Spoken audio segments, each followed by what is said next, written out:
안녕하세요. 저는 이화여대 98학번 조영예술대학교 한국학과를 졸업한 송지연 동문이라고 합니다. 변호사 특채 1기로 경찰에 입직해서 가천경찰서에서 수사과장 및 형사과장직을 수행하고 있습니다.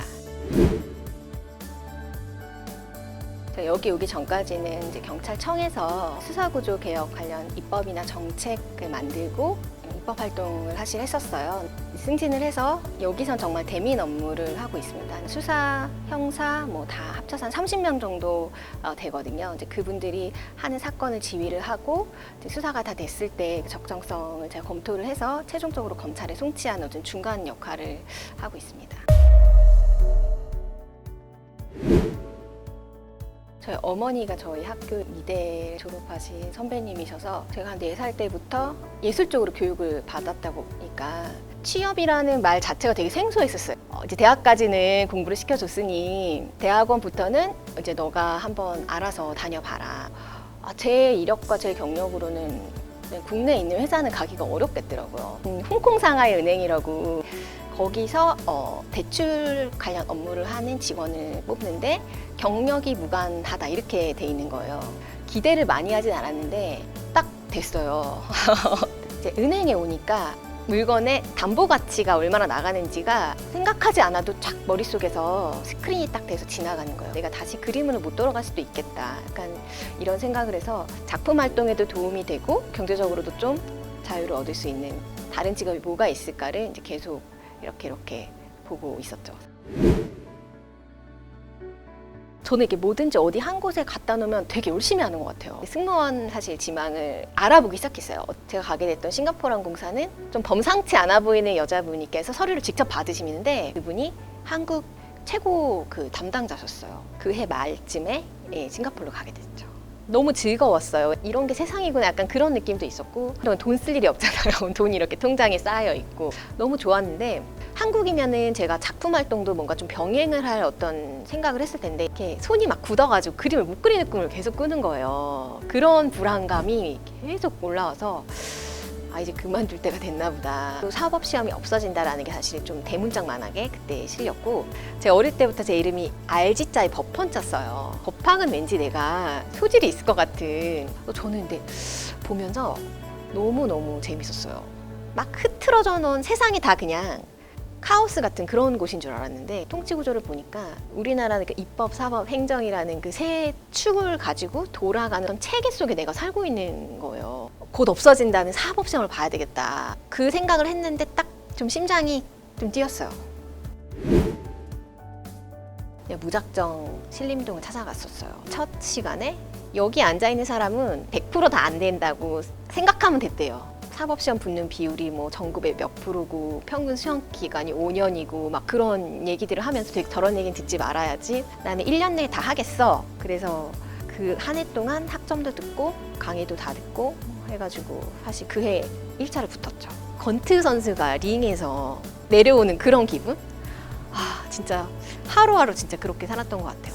전 어릴 때부터 그림 그리다가 고개를 딱 들면 2시간, 3시간 지나갔어요. 공부할 때도 고개를 내렸다가 들면 한 2시간이 지나가 있어요. 작품 활동을 할 때 남들보다 되게 몰입하는 훈련이 잘 돼 있는 것 같아요. 경찰에 왔던 거는 저는 수사 쪽을 하고 싶었어요. 실제로 그 실체를 들여다보는 거 되게 살아있는 느낌을 주더라고요. 근데 수사 파트는 내 오감을 가지고 내가 이 사람 숨 쉬는 것도 들어보고 실체적 진실을 어떻게 보면 딱 확인을 할 수 있는 게 되게 좀 쾌감이 있더라고요. 제 기대했던 것보다 훨씬 좋아요. 제가 은행 다닐 때 너무 힘들었거든요. 대출금의 120%를 근저당을 설정하고 이런 계산을 저는 왜 하는지 몰랐지만 서류를 만들어야 됐었어요. 그러니까 굉장히 물권법을 빨리 띄웠어요. 변호사 했을 때는 고소의 대리도 했고 국선 변호사도 하고 민사, 형사 다 모든 걸 다루는 업무니까 좀 사무를 볼 때 종합적으로 보게 돼요. 그 경찰에 오니까 다른 수사관보다 더 잘하는 거는 그 분쟁에 있어서 가장 최적의 솔루션을 제공해 줄 수 있는 거예요. 그러니까 여기는 다 형사적으로밖에 못 풀잖아요. 어떤 할머니랑 어떤 50대 아저씨랑 맨날 치고받고 싸우고 울타리를 뭐 해서 송괴나 뭐 폭행으로 맨날 와요. 근데 제가 들어보니까 이거는 주의토지 통행권이라고 그 권리를 주장해서 통행권을 주장을 하면 돼요. 여기서 그런 절차적으로나 좀 솔루션 제공해 주는 데 있어서는 좀 차별화가 되는 것 같아요. 평생 해도 재밌을까? 아, 이거 평생 해도 괜찮겠다. 지금 생각했을 때 최소한 그게 돼야 된다고 생각을 해요. 그렇다. 그러면 고민하지 말고 이따 시작을 해야 되지 않을까. 40대 전까지 저는 몇 개는 더 해볼 수 있을 거라고 생각은 했거든요. 네. 그때는 되게 내가 나이가 많은 것 같고 못할 것 같고 그런데 지금 돌아보면은 그렇지가 또 않잖아요. 또 공부라든지 뭔가 내가 고민하는 사이에 그 시기가 지나갈 수도 있거든요. 놓치지 말고 일단 뛰면서 계산했으면 좋겠어요. 되게 예술적으로 고뇌하는 사람이었어요.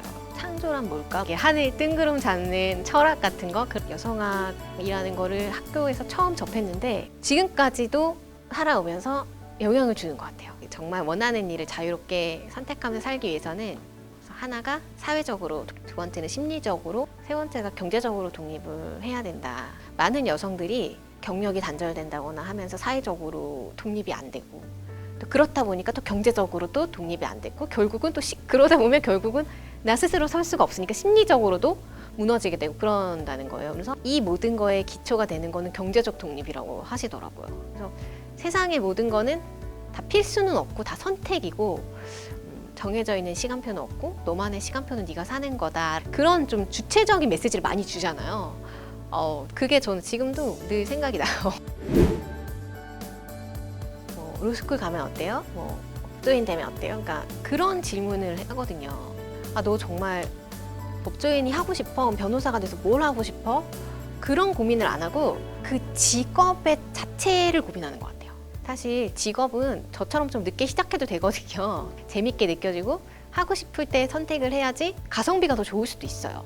직업 자체를 보고 너무 빠르게 자기 진로를 선택하면 나중에 행복하지 않을 수 있으니까 궁극적으로 뭘 하고 싶은지 우선은 내가 하는 일에 초점을 맞추고 나를 뽑아주는 회사에 가는 것도 나쁘지 않다.